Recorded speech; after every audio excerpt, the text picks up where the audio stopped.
Uh-oh, Prince Harry might be in trouble because we have the full visa court transcript. And did the judge there actually accuse Hazard of lying?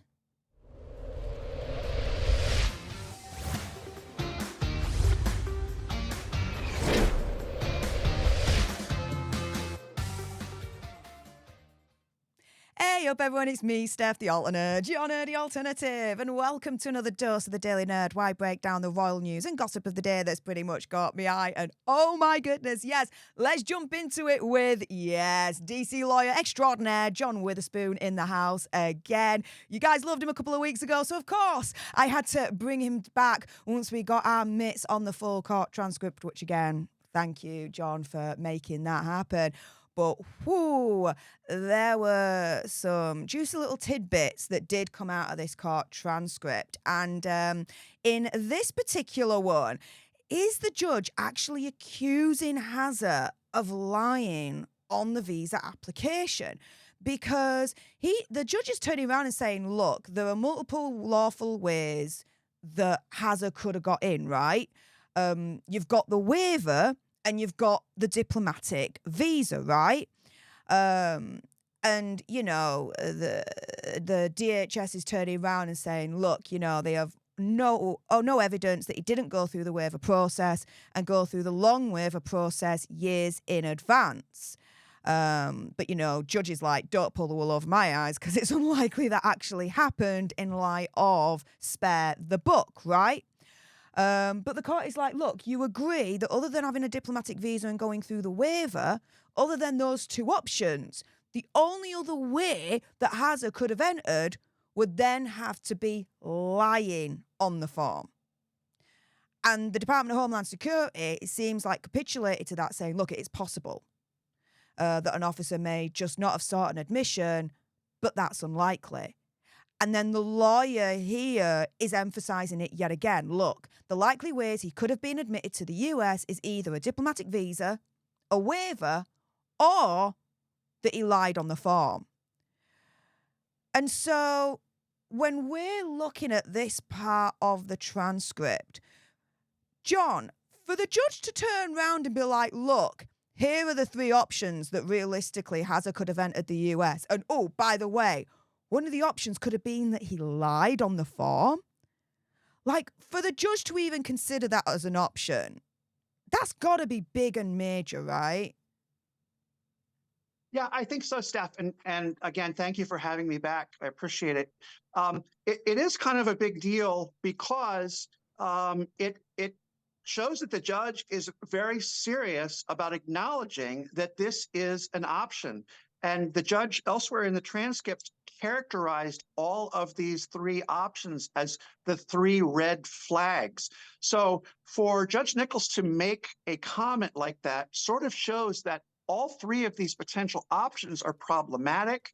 And as a result of that, it creates an interesting situation where that could weigh in the favor of releasing all of this information in Prince Harry's visa file, because what he's saying is, all right, this is a very strange set of circumstances that we have here.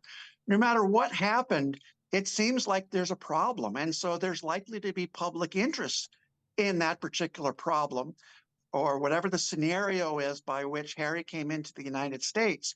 So to me, that kind of says that he's saying, you know, there really is something here. There's a story here. This is not just, oh, we're just interested in this for the sake of morbid curiosity.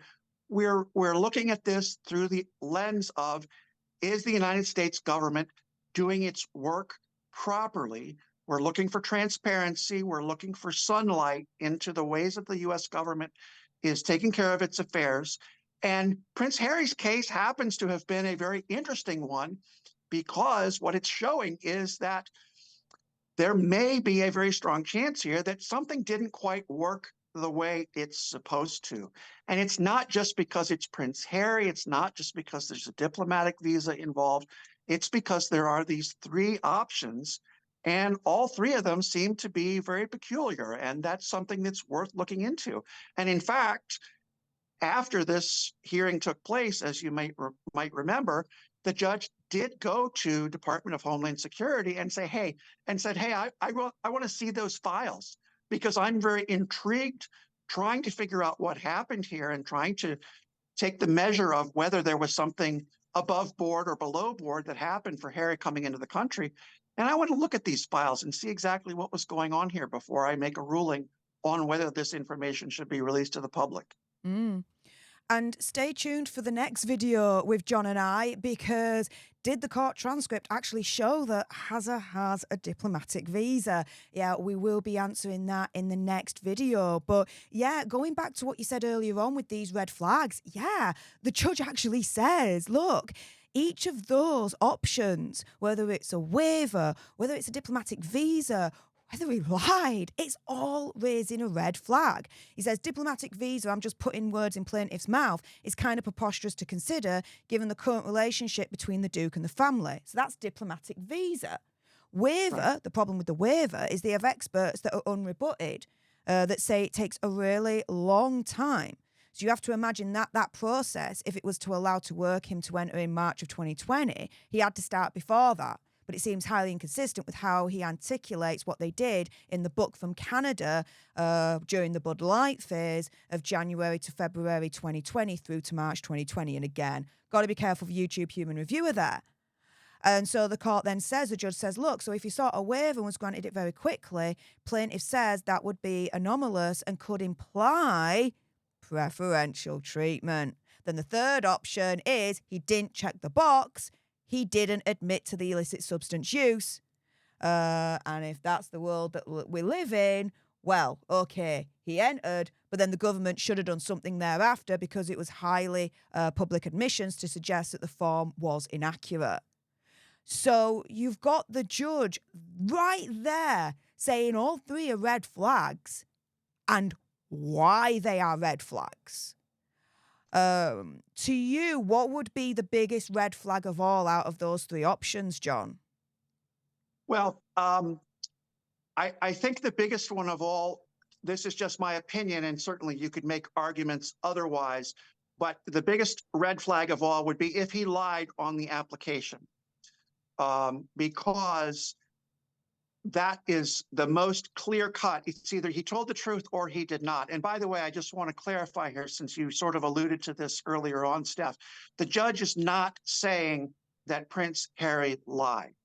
He's not saying that. Yeah. He is saying it is possible that he lied. Mm-hmm. It's also possible that he was truthful. So there's not any accusation here that the judge has put forth that should be taken as a statement that, oh, I think Prince Harry is dishonest or that he lied in this particular case. So I just want to be very, very clear on that because I think it's important. As I said, though, the biggest red flag would be if he checked the box that he did not have a history of drug use or drug abuse, in spite of what Mr. Bardo, the Homeland Security lawyer, said about the fact that, oh, well, these stories that appeared in Spare could all just have been an effort to sell more books by putting some salacious content in there or to talk about drug use and try and make the book more interesting. I really find that to be a little bit far-fetched, as I think most people do. You know, he also went on 60 Minutes and talked about his drug use. I think, if I can recall, he may have talked about it in the Oprah interview as well.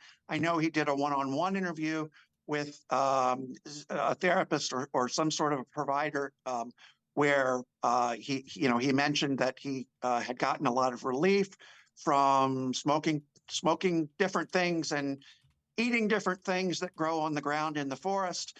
And yet, to have all of that on one side and then for him to have checked the box no, to me, that would be the most glaring issue if it came to light that that's the way that his visa application unfolded and the way that the paperwork was processed. The other thing is, too, if he did check the box no, I have no history of this behavior, and then the book came out and nobody did anything about it, that would be a major red flag as well, because normally the United States government, being the United States government, in any other case, they would have pounced on that individual and said, hey, come in here and explain yourself, or we're going to just boot you out because it's clear that you didn't tell us everything that you should have when we took care of your paperwork for you.